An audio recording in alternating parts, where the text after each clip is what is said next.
Hello बच्चों, let's read this question.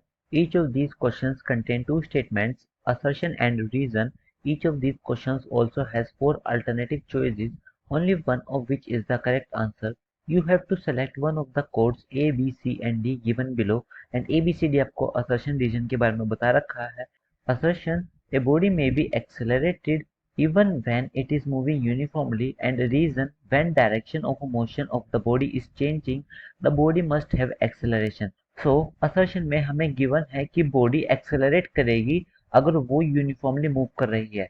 तो इस क्वेश्चन से रिलेटेड मैं आपको की कंसेप्ट बता देता हूँ. यहाँ पर की कंसेप्ट क्या यूज होगा.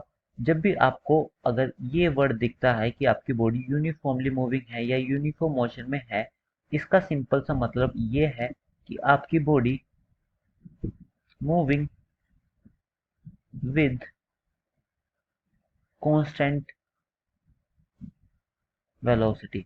इसका मतलब आपकी वेलोसिटी कांस्टेंट रहने वाली है उस बॉडी की अगर वो यूनिफॉर्मली मूव कर रही है. कांस्टेंट वेलोसिटी का मतलब कि आपकी एक्सेलरेशन की वैल्यू जीरो होने वाली है और यही यहाँ पर इसका मीनिंग हो जाएगा. और अगर असर्शन में देखें तो इसने दे रखा है कि बॉडी में बी एक्सेलरेटेड, तो फिर ये गलत हो जाएगा बिकॉज एक्सेलरेशन जीरो है तो वो एक्सेलरेट नहीं करेगी. इसी वजह से असर्शन आपका गलत हो जाएगा. और रीजन देखते हैं. When direction of motion of a body is changing, the body must have acceleration. तो ये सही स्टेटमेंट है बिकॉज अगर हम आपके सर्कुलर मोशन की बात करें तो सर्कुलर मोशन में आप देखोगे कि आपके दो टाइप के एक्सेलरेशन होते हैं. जैसे अगर कोई बॉडी ऐसे सर्कल में मूव कर रही है और इसके पास एक तो टेंजेंट डायरेक्शन में टेंजेंशियल एक्सेलरेशन होएगा और इसके सेंट्रीपिटल एक्सेलरेशन इसके सेंटर की तरफ होने वाला है. लेट्स से ये AC और वो AT.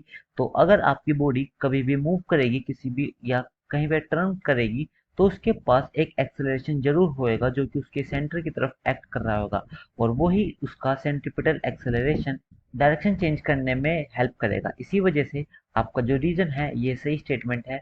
तो अपना आंसर देखते हैं. जो आपका असर्शन गलत है और रीजन सही है तो इसका D option which is assertion is incorrect, reason is correct.